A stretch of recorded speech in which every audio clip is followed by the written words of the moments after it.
Sebuah balai piasan milik warga di lingkungan Teges Kajo, Kecamatan Gianyar, Kabupaten Gianyar, Minggu 5 September sekitar pukul 8.45 WITA terbakar.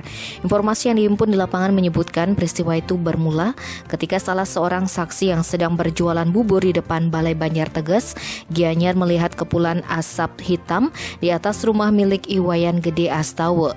Selanjutnya, saksi berlari ke rumah korban dan memberitahu perihal tersebut kepada istri korban. Ternyata api muncul di balai piasan milik korban. Istri korban bersama saksi dan dibantu beberapa orang pedagang melakukan pemadaman dengan peralatan seadanya sembari menunggu petugas pemadam kebakaran tiba. Api berhasil dipadamkan dan selang beberapa menit kemudian datang 2 unit mobil pemadam kebakaran Pemkab Gianyar untuk melakukan pendinginan. Kapolsek Gianyar, Kompol I Gusti Ngurah Yudhistira membenarkan peristiwa tersebut.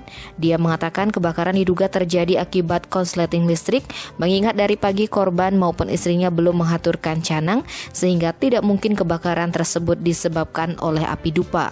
Akibat peristiwa tersebut korban mengalami kerugian mencapai 50 juta rupiah. Tim Bali Express melaporkan.